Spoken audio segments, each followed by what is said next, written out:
Today in gaming, consoles are a big thing.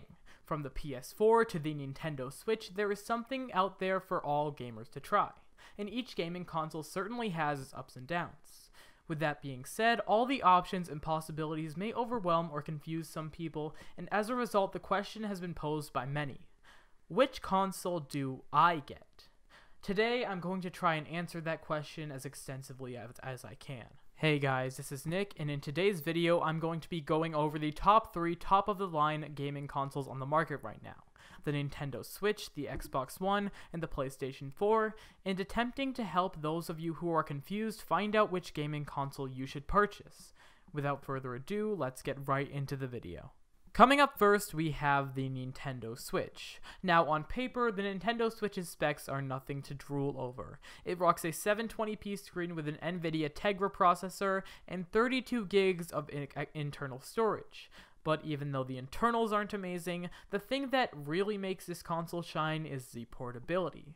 While this is primarily a home console, the biggest advantage the Switch has over the Xbox One or PlayStation 4 is that whenever you're on the go, you can remove the Switch from the dock and attach the Joy-Con to the sides of the screen, and it automatically becomes an on-the-go gaming console, at least until the battery dies. This opens a lot of gamers up to something we never had before, which is the option of portability. If you need to go somewhere in the middle of the day but still want to finish that one last Zelda level, you can put your Switch in your backpack and sneak in that one last game during the car ride. All in all, the Nintendo Switch is like the PlayStation Vita done right. It's a home console and a portable gaming tablet, and that is its strongest suit. However, one of the biggest problems with this gaming console is the problem with a lot of consoles, and that's the fact that the game selection at launch is not great. Taking a look at the list of games coming to the Nintendo Switch this year, we're going to have to wait until the holiday season of 2017 for games like Sonic and Mario Odyssey, and even then the selection of games isn't to die for. At the time this video is being recorded, AAA games like Overwatch, GTA 5, Red Dead Redemption 2, Call of Duty, and Battlefield have not been confirmed for the Switch, so if you're a fan of any of those games, don't expect anything too much. And the last problem with the Switch is the graphical fidelity of most games and the horsepower that this console wields. While power has never been Nintendo's main focus, the problem with the lackluster specs of the Switch is the fact that with these games getting increasingly demanding graphically, down the road a lot of AAA 3D titles will have a difficult time porting to the Switch, given the power they're working with. At the end of the day, as of right now, the Switch is a $300 Zelda machine, but the future holds a lot of possibility for the Switch. Now, if portability really isn't your thing and not what you're looking for, and you just want a powerful at-home gaming console, the PS4 might be for you.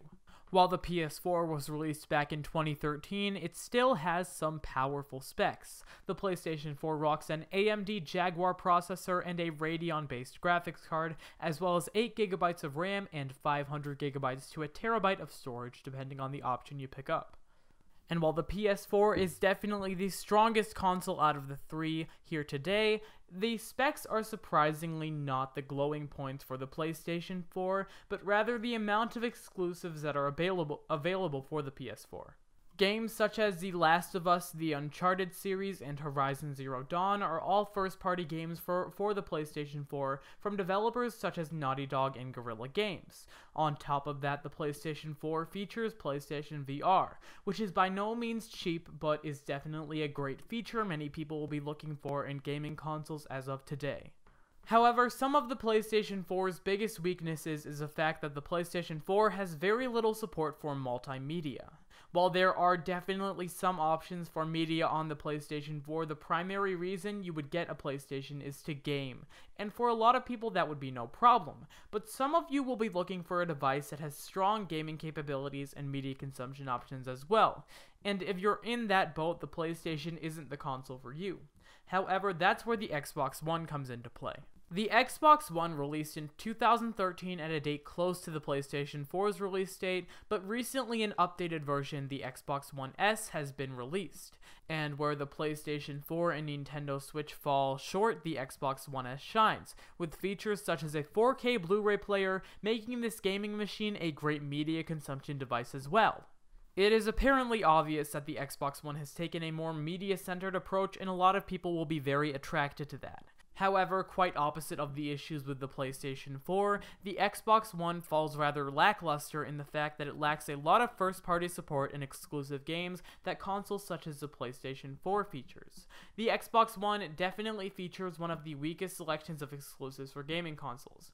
And while some may argue that the Xbox One has games like Halo Wars, Quantum Break, Gears of War, and Forza Horizon, while that is true, you can purchase all of these games on a PC.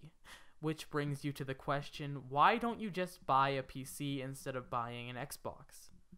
While it may sound like I'm trashing the Xbox One a little bit, there are still a lot of promising features the Xbox One has, and it is a great media console device. However, if you're looking for it to be your main gaming hub console, then you should probably skip it considering the lack of games this console features and go for something else like a PC or a PlayStation. With all three gaming consoles being reviewed, we have to recognize that many people, including myself, are not financially stable or fortunate enough to afford all three. So that poses a question: which console is right for you? If you are looking to play all of the latest Nintendo exclusives and also go portable, but are also okay with coming to the realization that there is a possibility that none of the amazing third-party games may ever come to console, then pick up the Nintendo Switch.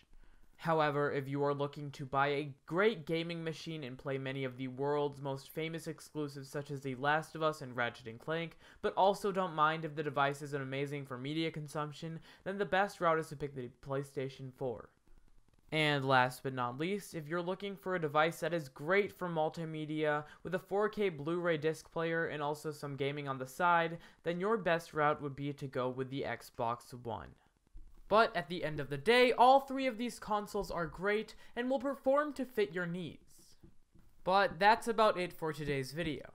If you like this video, please let me know by liking, commenting, and subscribing if you're new, and make sure to subscribe so you can stay tuned for more.